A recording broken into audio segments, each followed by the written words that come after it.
तो आज मैं आपको एक बड़ी ही प्रचलित एवं पूर्ण रूप से सत्य कहानी सुनाऊंगा जो कि बहुत ही ज्यादा रोचक भरी है। यह कहानी रामायण से जुड़ी हुई है।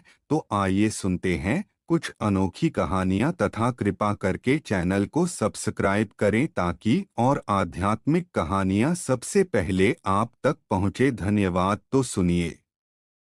ऐसा माना जाता है कि प्रभु श्री राम की रावण के ऊपर विजय प्राप्त करने के पश्चात ईश्वर की आराधना के लिए हनुमान हिमालय पर चले गए थे। वहां जाकर उन्होंने पर्वत शिलाओं पर अपने नाखून से रामायण की रचना की जिसमें उन्होंने प्रभु श्री राम के कर्मों का उल्लेख किया था। कुछ समयोपरांत जब महर्षि वाल्मीकि हनुमान जी को अपने द्वारा रची गई रामायण दिखाने पहुंचे तो उन्होंने हनुमान जी द्वारा रचित रामायण भी देखी। उसे देखकर वाल्मीकि थोड़े निराश हो गए। तो हनुमान ने उनसे उनकी निराशा का कारण पूछा तो महर्षि बोले कि उन्होंने कठोर परिश्रम के पश्चात जो रामायण रची है वो हनुमान की रचना के समक्ष कुछ भी नहीं है। आने वाले समय में उनकी रचना उपेक्षित रह जाएगी। ये सुनकर हनुमान ने रामायण रचित पर्वत शिला को एक कंधे पर उठाया और दूसरे कंधे पर महर्षि वाल्मीकि को बिठाकर समुद्र के पास गए और स्वयं द्वारा की गई रचना को राम को समर्पित करते हुए समुद्र में समा दिया। तभी से हनुमान द्वारा रची गई हनुमद रामायण उपलब्ध नहीं है। तदुपरांत महर्षि वाल्मीकि ने कहा कि तुम धन्य हो हनुमान, तुम्हारे जैसा कोई दूसरा नहीं है। और साथ ही उन्होंने ये भी कहा कि वो हनुमान की महिमा का गुणगान करने के लिए एक जन्म और लेंगे। इस बात को उन्होंने अपनी रचना के अंत में कहा भी है। माना जाता है कि रामचरितमानस के रचयिता कवि तुलसीदास कोई और नहीं बल्कि महर्षि वाल्मीकि का ही दूसरा अवतार थे। महाकवि तुलसीदास के समय में ही एक पटलिका को समुद्र के किनारे पाया गया जिसे कि एक सार्वजनिक स्थल पर टांग दिया गया था ताकि विद्यार्थी उस गुडलिपि को पढ़कर उसका अर्थ निकाल सके। माना जाता है कि कालिदास ने उसका अर्थ निकाल लिया था और वो ये भी जान गए थे कि ये पटलिका कोई और नहीं बल्कि हनुमान द्वारा उनके पूर्व जन्म में रची गई हनुमद रामायण का ही एक अंश है जो कि पर्वत शिला से निकलकर जल के साथ प्रवाहित होके यहाँ तक आ गई है।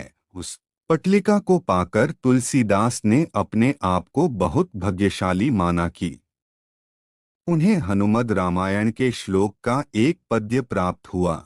अब आपको एक और रामायण से जुड़ी कहानी सुनाऊंगा जो कि बहुत ही ज्यादा रोचक भरी है। यह कहानी रावण बहन शूरपणखा की है तथा चैनल सब्सक्राइब करना ना भूले। धन्यवाद। तो सुनिए। 14 वर्ष के वनवास के दौरान श्री राम, सीता और लक्ष्मण पंचवटी में एक पर्णकुटी बनाकर रह रहे थे। एक दिन रावण की बहन राक्षसी शूरपणखा आकाश मार्ग से उस ओर से गुजर रही थी। तभी वह श्री राम और लक्ष्मण के सुंदर और मोहक रूप को देखकर मोहित हो गई। वह तुरंत ही जमीन पर उतर आई और अतिसुंदर स्त्री का रूप बना लिया। वह सुसज्जित सुंदर स्त्री श्री राम को रिझाने के लिए उनके पास गई और उससे विवाह करने हेतु आग्रह करने लगी। तब श्री राम ने सीता का ध्यान करके कहा कि मेरा छोटा भाई कुमार है। वह सुंदरी लक्ष्मण के पास जाकर विवाह करने का आग्रह करने लगी। तब लक्ष्मण ने कहा मैं तो उन प्रभु का दास हूँ, अत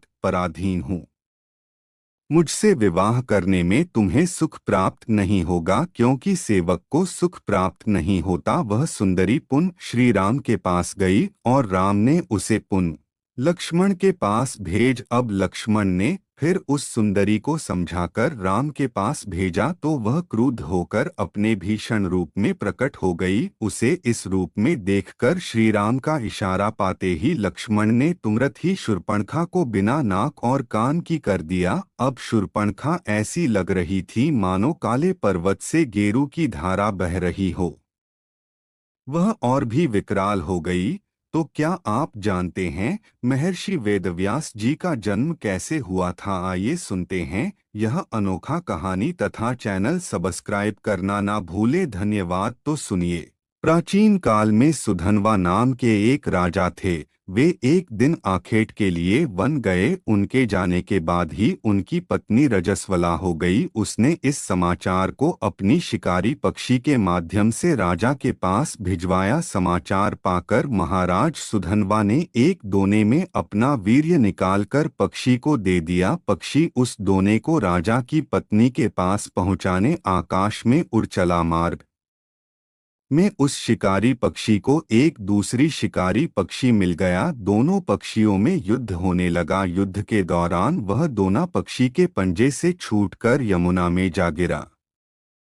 यमुना में ब्रह्मा के शाप से मछली बनी एक अप्सरा रहती थी। मछली रूपी अप्सरा दोने में बहते हुए वीर्य को निगल गई तथा उसके प्रभाव से वह गर्भवती हो गई। गर्भ पूर्ण होने पर एक निषाद ने उस मछली को अपने जाल में फंसा लिया। निषाद ने जब मछली को चीरा तो उसके पेट से एक बालक तथा एक बालिका निकली। निषाद उन शिशुओं को लेकर महाराज सुधनवा के पास गया। महाराज सुधनवा के पुत्र न होने के कारण उन्होंने बालक को अपने पास रख लिया, जिसका नाम मत्स्यराज हुआ। बालिका निषाद के पास ही रह गई और उसका नाम मत्स्यगंधा रखा गया, क्योंकि उसके अंगों से मछली की गंध निकलती थी। उस कन्या को सत्यवती के नाम से भी जाना जाता है।